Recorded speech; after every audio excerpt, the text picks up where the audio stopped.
Hello and welcome to Jackson's Job. Today you will learn how to make an enriched sweet short crust pastry, pâte sablée, or a sweet pie dough. The ingredients are very similar to the original short crust pastry. There's just an addition of an egg yolk and sugar to this one. We will need one large egg that's 50 grams separated. We will not need the egg white for this recipe. Save it for a meringue in your pies or even make an omelet. We don't want to use the egg white as it tends to make things puff up and chewy. Think of a classic sugar cookie, not the texture we're really after here. In a large bowl, we have 1.5 cups of all-purpose or plain flour. That is 225 grams. To that, we will add a bit of sugar to sweeten the dough and delay gluten formation. Just 3 tablespoons or 37.5 grams are all that's needed. Then a little salt, which is 1/8 teaspoon or 0.625 grams, is mixed in. We now need 1/2 cup or 113 grams of cold cubed butter. We are going to add the butter in using the rub-in method or the rubbing in method. This is where you rub the flour and butter between your fingers until you get the flour well coated with the fat. You can also use lard, vegetable shortening, or a combination of any of these fats. If you use lard or shortening, you may need to add a bit more water. This is because butter and margarine isn't 100% fat, but rather has some liquid in their makeup. So keep that in mind when using lard and shortening. As you work the butter into the flour, you will end up with a breadcrumb type consistency. It will range anywhere from the size of a grain of sand up to a small pea. This is exactly what you are after. You don't want a uniform appearance. This will help give you a beautifully crisp and tender crust. This is the third of the 4 types of short crust pastry. This type is perfect for desserts such as custard tarts or pudding pies.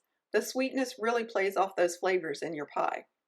Finally, we are going to add a little bit of liquid. I'm using 3 tablespoons of water, which is 45 milliliters. And to that, we are going to add 1 teaspoon or 5 milliliters of white vinegar or lemon juice. We are also going to be in that 1 egg yolk, which is about 20 grams into the water and vinegar. By mixing it together, you won't have chunks of egg in your pastry since you don't want to overwork the dough. The acid in the vinegar or lemon juice will delay gluten formation and make the pastry more tender and easy to roll out. If you don't have either of these, you can omit it entirely. Just up the water. Some people like to use milk instead of water for this enriched short crust pastry. Whereas it is easier to handle and roll out, I don't care for the end result. The texture is a bit more firm and less crumbly. The egg, however, helps bind everything together, which also means the dough won't be as flaky, but you will get a dough that is more sturdy, user-friendly, and is crumbly. If you have noticed, I'm using a butter knife to mix the pastry dough. This helps bring it all together without overly working the butter. Using your hands or even a spoon can sometimes heat up that butter a little too much. Using a butter knife at this stage just helps ensure you don't end up with a greasy or cracker type consistency in that pie or tart shell in the end. No one wants that. Finally, we need to gather up the dough. After you've gotten to the point the knife is no longer bringing the dough together, pour it out onto a clean work surface. This will be called the pickup stage. You will be using both your hands and the pastry dough to pick up any crumbs that haven't yet been incorporated. You do not want to knead the dough, but rather gently squeeze, gather, and fold the crumbs into one cohesive unit. Take your time here and go very slow. Kneading the dough will only create gluten, so you want to be as gentle as possible. Some gluten will form, and that's okay. You just want to keep it minimal. When it comes to short crust pastry, the flour should be twice the amount of fat by weight. Now, because I'm showing volume measurements, it is off by just a gram. That small amount isn't going to change the recipe noticeably.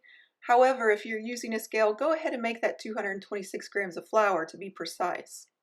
Another interesting note is even though liquid ingredients for short crust pastries vary, a good rule of thumb is they will be half the weight of the fat.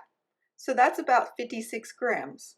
We modified the recipe to make it easier for the beginner. Feel free to experiment with the water content as you gain confidence, or even try milk instead of water and see if you like it better than I do. See how these adjustments change the texture and taste of the dough. Pâte sablée roughly translates into sandy dough. That means your pie or tart shell will be quite crumbly in the end and will break easily. The addition of the egg yolk will make it more sturdy and snappish, which will make it a pleasure to eat. It also helps it roll out easier. This is a really desirable pastry for custard-type fillings, but it wouldn't be suitable for a hearty meat pie. That's why there are so many variations. Knowing this will help you decide which recipe to use with your filling. After all the dough has been combined, you want to shape it into a disc. If you're making something square, make it square. Pat the dough into a disc no taller than 1 inch or 2.5 centimeters. If you have the room, pat it even shorter so it'll be even easier to roll out when you are ready to bake those pies and pastries. Wrap it up well and set it in the fridge for a good 2 hours. Yes, I did say 2 hours. Yes, you really do need to chill this short crust pastry dough. It is so important. It does two main things. It will let those glutens relax further. It will keep it from becoming too tough. It also allows that butter to chill down and will create those desirable flaky layers we're all after. One thing I really like to do is make the pastry the day before I need it. That way I don't have to wait for hours just for the next step of my pie. And my friends, that's it. After we learn the final short crust pastry we're going to go over, we will learn how to roll out the dough, create some fancy borders, and even how to blind bake your crust.